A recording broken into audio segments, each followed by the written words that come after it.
Hi everybody. So I am here to show you guys how I created the box portion of this Easter treat holder.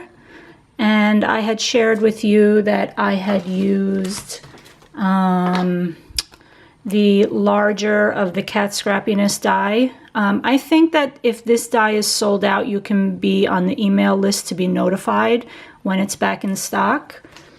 And I used the Lawn Fawn, I think it's called Make Me Smile. But anyway, I'm going to walk you through the steps, and I hope that this helps. Okay, so let's get started. I cut out a solid bunny, and this would be so cute with pattern paper. I just haven't had a chance to do it with all the patterns. So anyway, this is MFT, My Favorite Things cardstock. I'm using two colors, I think bubblegum and pink lemonade. So this is the solid. Then for the face, I'm just showing you before I run it through the machine. I took the bunny, laid it on the cardstock, and then I balanced the face, whichever one of the emoji faces I wanted, in the middle. And then this is like Post-it note tape. So I taped that down and I'm going to run it through the machine.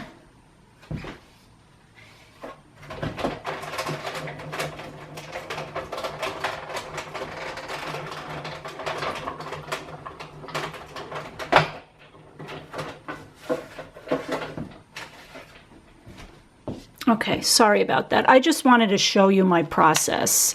So then I'm going to slowly peel this tape away. Okay, put that to the side, and then we have another one. Now, I don't know, yeah, it's pretty good balance, right? As centered as you can possibly do it. But you can do this with any of your solid dies, even like snowman dies or a Christmas birthday, like a birthday cake would be cute with the face. So anyway, this is now what you're left with. Okay, I had punched out a bow from the Tim Holtz bow punch. You can find this at Hobby Lobby and use a coupon, out of just a pretty coordinating glittered cardstock. Okay, and now for the box portion, where are my measurements? Oh, here they are. Okay, so this piece is going to be 2 1/4 by 4, so 2 1/4 by 4 inches, and I'm going to score it with you here on camera. Okay, so we're going to score at, let me see if, okay. On the 2 1/4 side, well, let's start with the 4-inch side. We're going to score at 1 1/2 and 2 1/2. Okay.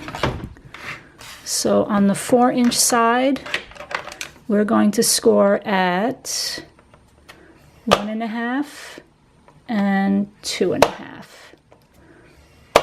Okay. Well, you'll do a better job. These are crooked, but that's okay. As long as it's the right measurements. Yeah. Okay. So then you're going to turn it around to the 2 1/4 side. Okay. So now we're at the 2 1/4 side, and we're going to score at 1/2 inch on each side. Okay.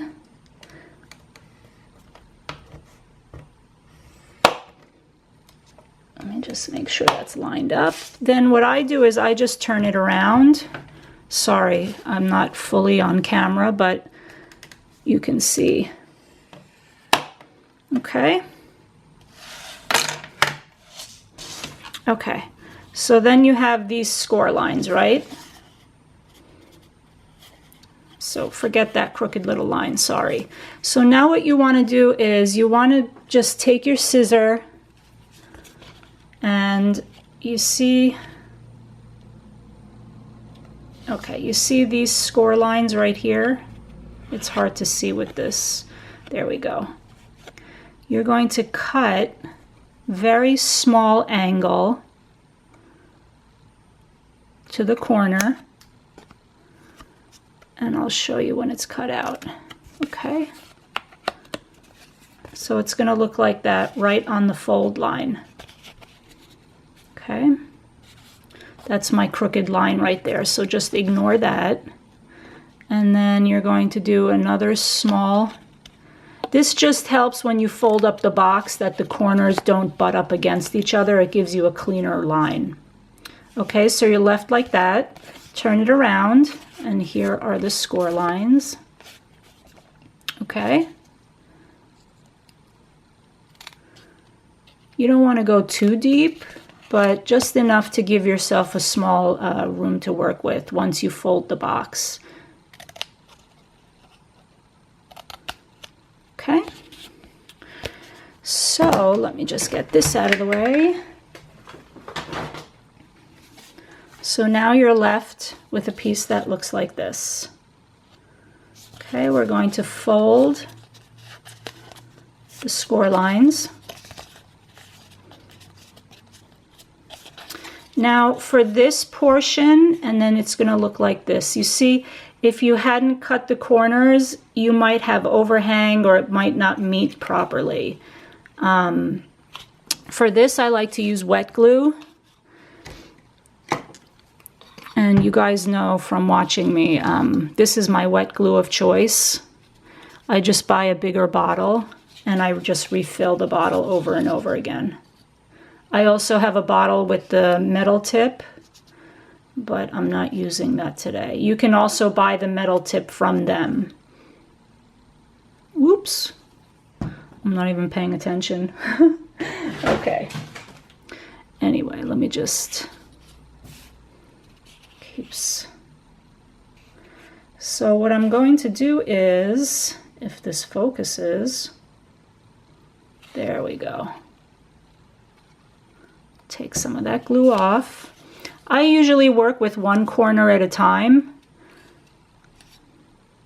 And what I do is sometimes I lay it down on the table so that I get like a straight, you know, a straight glue, a straight seal. And that's okay. I use too much glue, so you can just wipe it away. And then I'll do this side.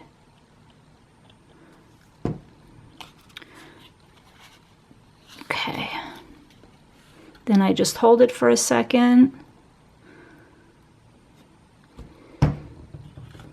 Okay, and then I'm just going to repeat with this side.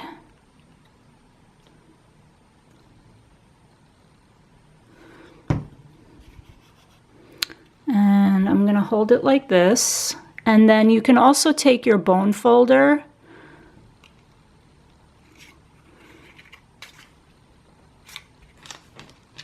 which is here, and I lay it down on the side and I kind of, you know, just reinforce the glue. Okay, I know it looks a little bit crooked, but it's hard to do around the camera. So anyway, you're basically left with this, right? So then what I do is I line up the bunny on the wrong side. What I mean by the wrong side is this is the side facing up with the stitching. When you turn it over, you can see the stitching is not as pronounced. You know, it's the depressed side, I think. That's the proper term. And then I'm going to just glue. I'll put some glue down here. Okay.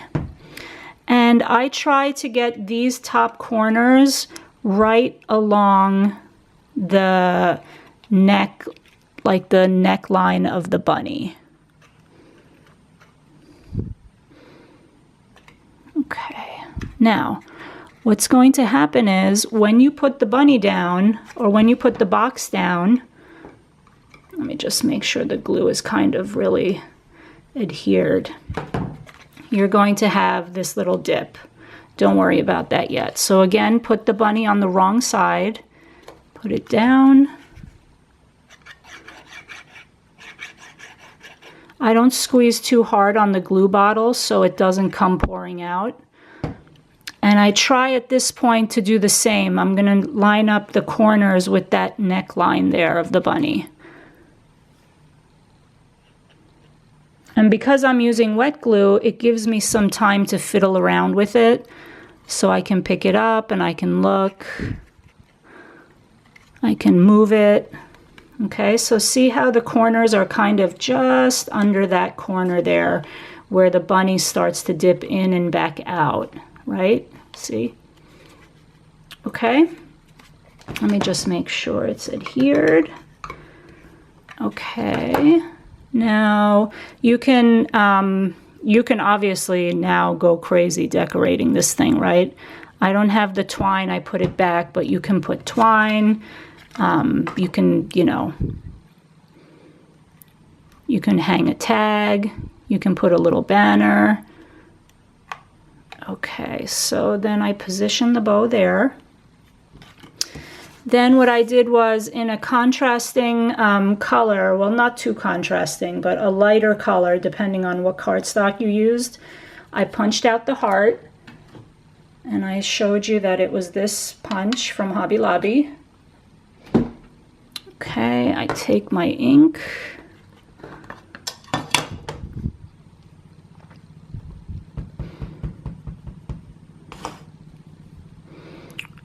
And I center it as much as I can. Okay, that's that. Okay, so let's glue it. You can even use hot glue for this little portion now. Okay, just for the sake of the video.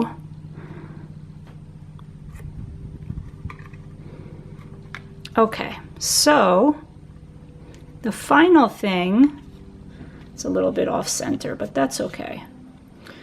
The final thing I do is I go in now with the scissor and I just cut right against the end of the box.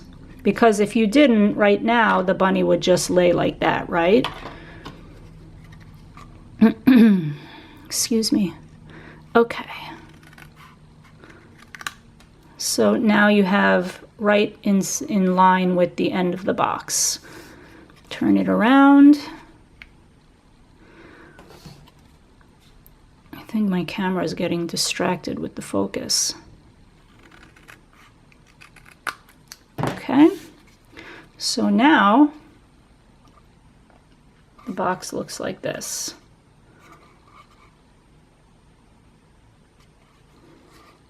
There we go.